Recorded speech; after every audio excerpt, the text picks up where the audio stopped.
Welcome back to Nightmare Fuel.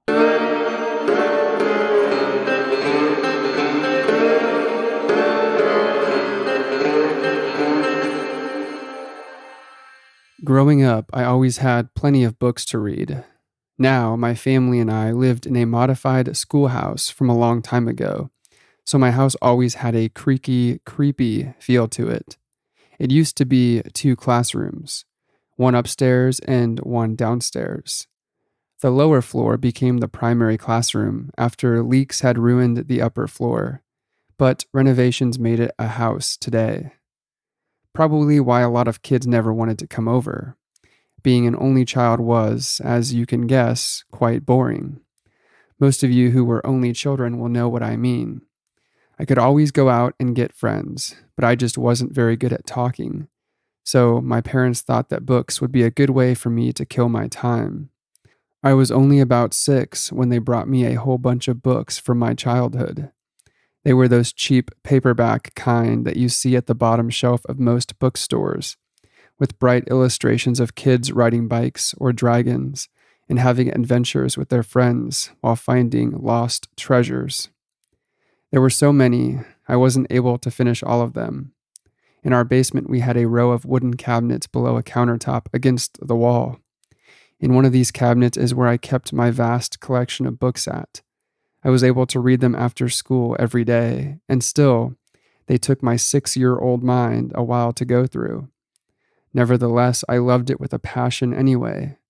Eventually, I just lost interest. My parents had gotten me one of those new video game consoles, and of course, a bright screen outweighed boring paper any day. That cabinet just slipped my mind from then on. I never opened it again. Days turned to weeks, weeks turned to months, and months turned to years. After finishing high school, it was time for college. Summer went by quick, and I leave for the university tomorrow. I had finished packing all my bags, and my parents had just gone to bed. My car was ready for the 8-hour drive tomorrow morning, and so I would have to go to bed early tonight. I walked down the stairs to my room after getting a sobbing hug from my mother and an awkward one from my father. I carried my backpack down with me, keeping it open as I trotted downward. As I shuffled contents about, a bottle of water fell from the side of my bag and rolled down the steps. Going down after it, I heard it hit the bottom. I flicked on the lights and saw it against the wall. Walking over, I picked it up, but then I paused for a moment. It had rolled into a wooden cabinet. Curiosity poked my mind as I simply swung it open, and inside, I couldn't believe what I saw. Dust everywhere. Coughing, I waved my hand around to get rid of the thick clouds from the door's motion. After settling, I saw the outlines of what it had gathered on. Naturally, I ran my index finger on the dusty surface, leaving a long line of color. Raising an eyebrow, I picked the object up, blowing on it. A small child's book.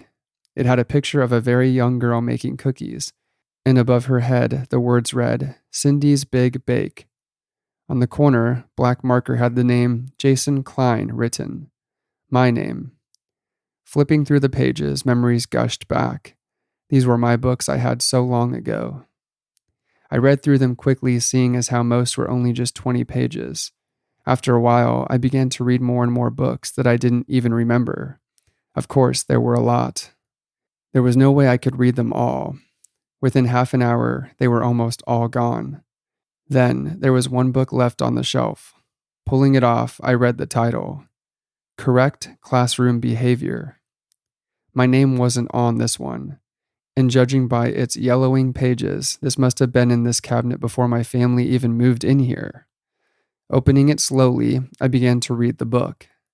Correct Classroom Behavior, it said behind the cover. No author's name was given. I turned the page again and saw a bunch of students running about a classroom. Paper airplanes flew about and spitballs were stuck on the walls. Above the picture, the text read, Children can be very naughty indeed, especially to their teacher, sweet old Mrs. Sneed. On the other page, it showed a very old woman. She wore thick-rimmed glasses and her hair was a dark gray, cut short and curling atop her head. She had a yellow dress with pink daisies on it, but her expression is what caught me. She seemed scared. Her eyes had immense detail, and she looked at me as though she desperately wanted to tell me something horrible. But she was just a picture. Turning the page, I continued on. The next scene showed Mrs. Sneed sitting at her desk as the children ran about. "Come now, Mrs. Sneed, don't be shy. Don't make these kids think you'll turn the other eye." Mrs. Sneed looked at the ground sadly, her bony hands resting on her desk as her face showed regret and an extreme sense of self-hate as the kid stood on the other side of her desk, sticking out his tongue and making faces at her. I turned the page slowly, wondering what she was so afraid of. This time I read the text first. I'm glad I did. Now, Mrs. Sneed, take those safety scissors. These kids will learn from cuts and blisters." The picture showed Mrs. Sneed with an outraged look, scissors in one hand and latching onto the kid's hand with the other.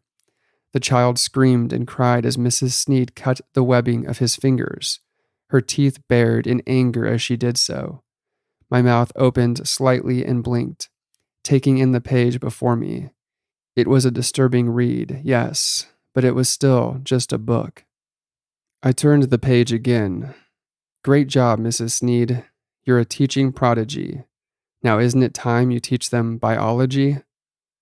The picture showed Mrs. Sneed with her scissors at the ready, the child laying on her desk. She had snipped away all the tendons on his knees, elbows, and on the sides of his mouth.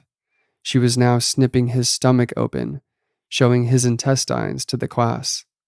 Children in the seats were crying, some covering their mouths, while others tried to avoid looking. They all looked pale, genuinely scared for their lives now. I gagged slightly at the sight of that child's intestines spilling on the table as that teacher had cut him open, and I hurriedly turned the page. What a great class indeed. That class was your last, right, Mrs. Sneed? It read as the kids walked out of the schoolhouse.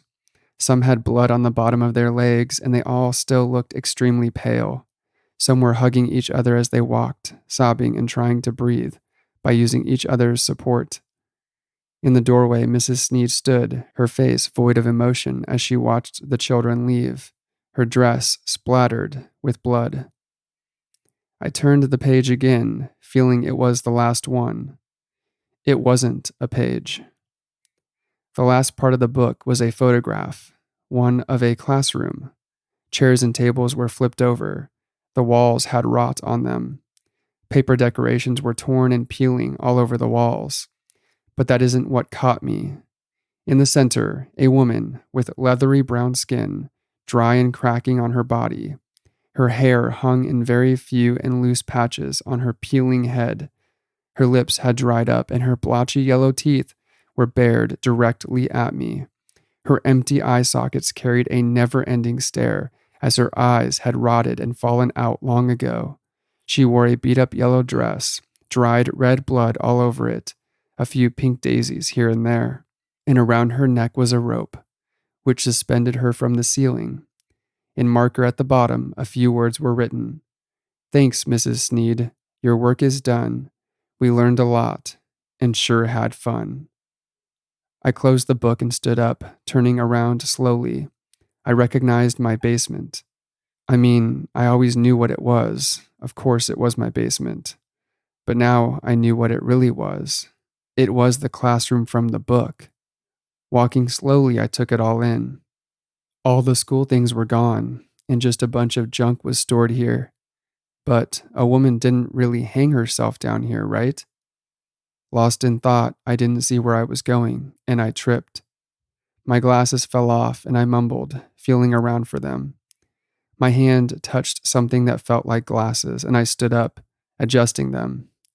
I brought out my phone and looked at the black screen. These weren't my glasses. What the reflection showed was a pair of thick-rimmed glasses, cracks in the lens, and along the rim was the name, Mrs. Sneed.